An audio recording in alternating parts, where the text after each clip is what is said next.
नमो भगवते वासुदेवाय नमः। मैं हूँ वामिका और आप सभी का हमारे चैनल आध्यात्मिक सागर में हार्दिक स्वागत है। आज की इस वीडियो में आप जानेंगे साल 2023 में मार्गशीर्ष यानी अघन पूर्णिमा कब है, व्रत कब रखना है, स्नान दान कब किया जाएगा, इस दिन चंद्रोदय का समय क्या रहेगा, क्योंकि बिना चंद्र देवता की पूजा के पूर्णिमा की पूजा या पूर्णिमा का उपवास अधूरा होता है, किन किन चीजों का दान इस दिन करना शुभ रहता है, दीप दान कब और कहाँ करना चाहिए, साथ ही आप ये जानेंगे कि पूर्णिमा की पूजा विधि और इस दिन से जुड़े कुछ जरूरी नियमों के बारे में। मार्गशीर्ष का महीना भगवान कृष्ण को अत्यंत प्रिय होता है। इस दिन खास तौर पर भगवान कृष्ण की पूजा भी की जाती है। इस दिन सत्यनारायण भगवान का व्रत भी रखा जाता है। साल 2023 में मार्गशीर्ष मास की पूर्णिमा तिथि का आरंभ होगा 26 दिसंबर दिन मंगलवार को सुबह 5:46 से और इसकी समाप्ति होगी 27 दिसंबर दिन बुधवार को सुबह 6:02 पर। ऐसे में पूर्णिमा का व्रत, सत्यनारायण भगवान का व्रत और स्नान दान ये सभी 26 दिसंबर को ही किया जाएगा। स्नान के लिए सुबह 5:22 से सुबह 6:17 का समय श्रेष्ठ होगा। मार्गशीर्ष की पूर्णिमा के दिन शुक्ल योग और ब्रह्मा योग का संयोग भी बन रहा है।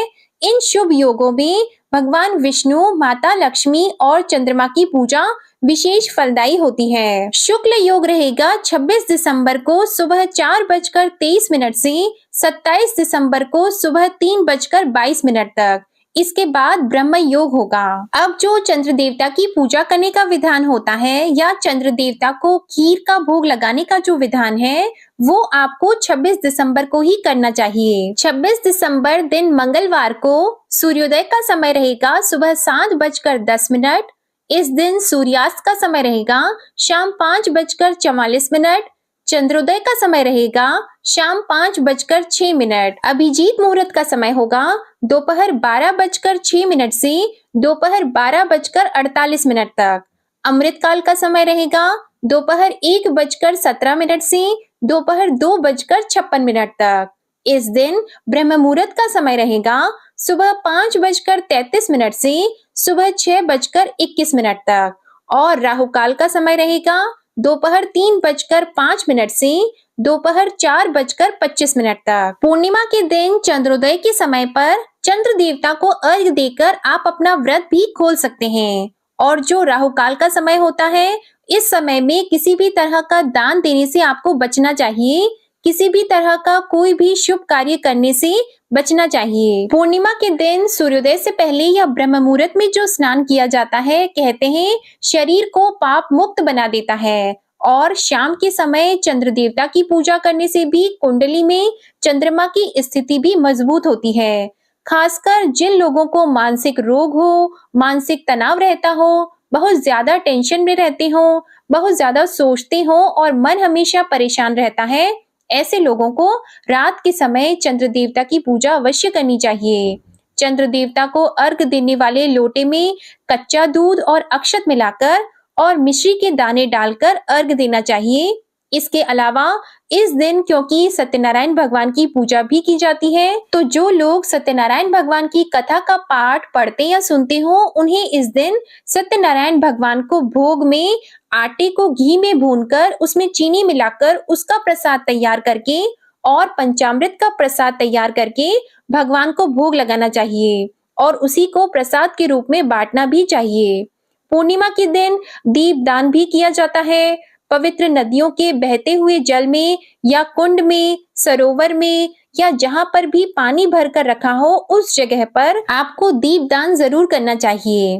पूर्णिमा का उपवास सुबह से प्रारंभ होता है और शाम की पूजा करने के बाद आप प्रसाद ग्रहण करके यदि हो सके तो मीठा भोजन ग्रहण करें, नहीं तो आप सीधा नमक से बना हुआ शुद्ध सात्विक भोजन भी ग्रहण करके अपना उपवास खोल सकते हैं। आज के दिन हर किसी को हो सके तो पवित्र नदियों के जल में स्नान करना चाहिए, लेकिन सबके लिए ऐसा करना संभव नहीं हो पाता है तो घर में ही नहाने के पानी में गंगा जल मिलाकर स्नान करें।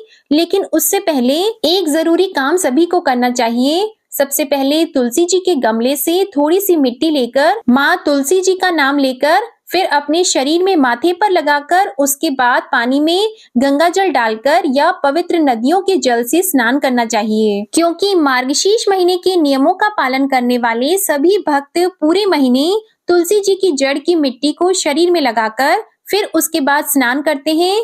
तो जो लोग पूरे महीने ऐसा न कर पाए हों, तो आज के दिन सभी भक्तों को ऐसा जरूर करना चाहिए। भगवान विष्णु और भगवान कृष्ण की कृपा ऐसा करने से बहुत जल्दी प्राप्त होती है। जो भी जीवन में अधूरी इच्छाएं हो तो वो भी पूर्ण हो जाती हैं। मार्गशीर्ष पूर्णिमा के दिन किए गए दान से 32 गुना फल की प्राप्ति होती है।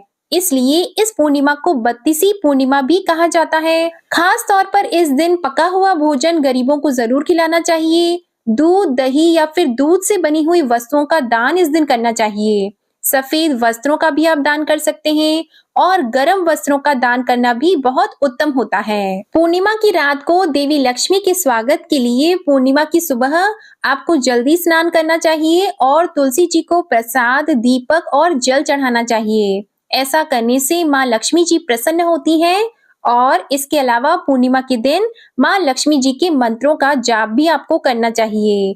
माँ लक्ष्मी जी को सुपारी बहुत ही प्रिय होती है, तो पूर्णिमा की सुबह माता की पूजा में आप सुपारी जरूर रखें। पूजा के बाद सुपारी पर लाल धागा लपेटें और अक्षत, कुमकुम, फूल आदि से इसकी पूजा करें और तिजोरी में रख दें।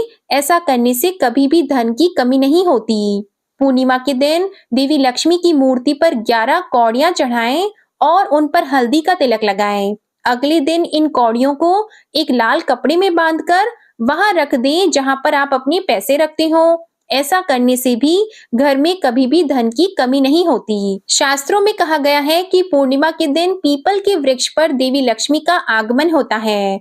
इस दिन सुबह स्नान करने के बाद पीपल के पेड़ पर कुछ मीठा जरूर चढ़ाना चाहिए और जल भी अर्पित करना चाहिए। ऐसा करने से दाम्पत्य जीवन में मधुरता आती है और पितरों का आशीर्वाद भी प्राप्त होता है। आने वाली वीडियोस में आप हमारे इस चैनल पर पूजा विधि और पूर्णिमा के दिन सुनी जाने वाली व्रत कथा और सत्यनारायण भगवान की कथा भी जरूर सुनिएगा। आज की वीडियो पसंद आई हो तो वीडियो को लाइक करके चैनल को सब्सक्राइब नहीं किया है तो जरूर कर लीजिएगा। जय श्री कृष्णा।